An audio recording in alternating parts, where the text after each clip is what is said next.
Assalamualaikum warahmatullahi wabarakatuh. Bismillahirrahmanirrahim. Alhamdulillahi rabbil alamin. Wa bihi nasta'inu ala umurid dunya waddin.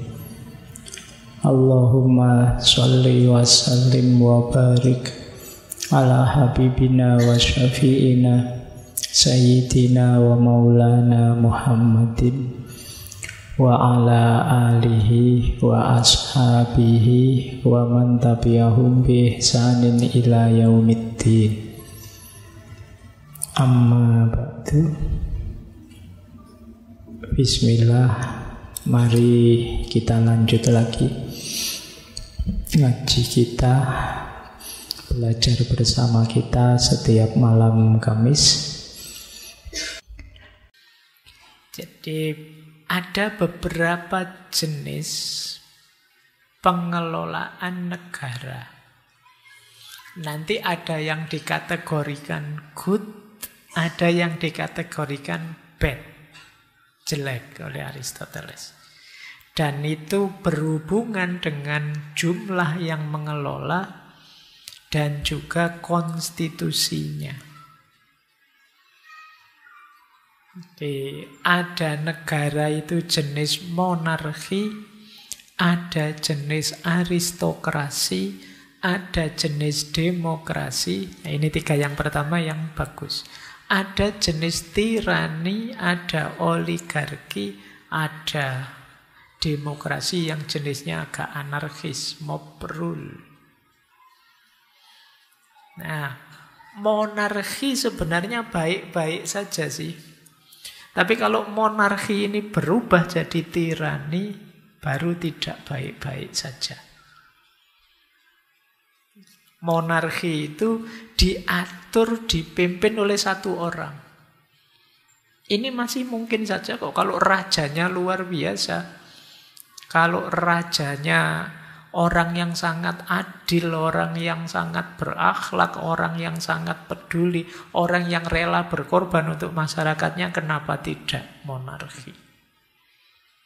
Tapi bisa berubah jadi sebaliknya negatif kalau monarki berubah tirani.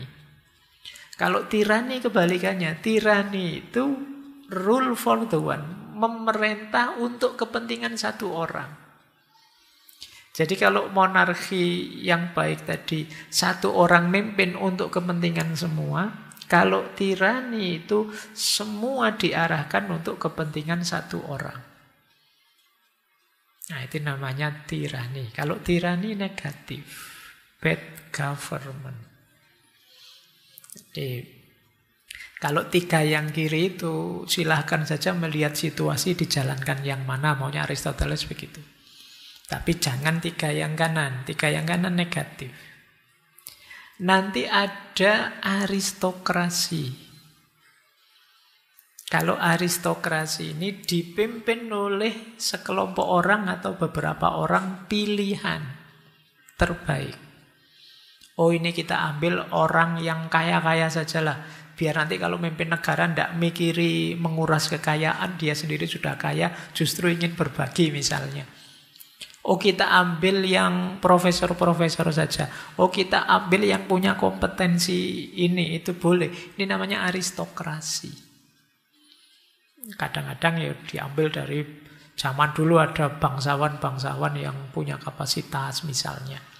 Atau orang-orang dengan kualifikasi ini semuanya mimpin. Nah, ini namanya aristokrasi. Jadi rule by the best, dipimpin, diatur oleh orang-orang terbaik. Nah, mungkin kalau hari ini kan banyak itu yang sekelompok orang mimpin, yang ini tugasnya ini, yang itu tugasnya ini, untuk perdagangan ini, untuk olahraga ini, untuk urusan apalagi. Pokoknya ada banyak ini sekelompok orang yang ahli mimpin negara. Tapi kalau tidak hati-hati, aristokrasi bisa jatuh jadi oligarki. Oligarki sama seperti tadi. Terbalik. Harusnya yang sedikit, yang pilihan tadi mimpin untuk kebaikan semuanya. Kalau oligarki dibalik. Semuanya diminta melayani patuh pada sedikit orang. Itu namanya oligarki. Jadi yang sedikit orang tadi harusnya mimpin menyejahterakan. Kalau di oligarki dibalik. Yang sedikit tadi mengejar kesejahteraannya sendiri. Itu yang disebut rule for the few. Kebalikannya rule by the few atau by the best. Oligarki masih masuk akal karena kadang-kadang kita milih satu orang saja yang paling hebat sulit ya, beberapa orang lebih mungkin. Tapi semoga tidak aristokrasi. Kalau oligarki semoga kita tidak di situ. Aristokrasi iyalah, tapi oligarki jangan. Monarki bisa saja sih kalau memang situasinya menuntut begitu, tapi tirani ya jangan. Nah, ada lagi yang ketiga, demokrasi. Demokrasi rule by the many. Nah, yang mimpin orang banyak. Masih positif, apalagi orang banyaknya berkualitas semua, akan lebih luar biasa. Tapi kalau tidak hati-hati bisa mob rule. Mob rule itu kayak mungkin hari ini kita menyebutnya anarkis. Egoistik. Setiap orang mengejar kepentingannya sendiri. Jadi tidak memikirkan kepentingan bersama. Ya benar sih pemimpinnya banyak. Mungkin dari kelompok ini, dari kelompok itu masuk semua.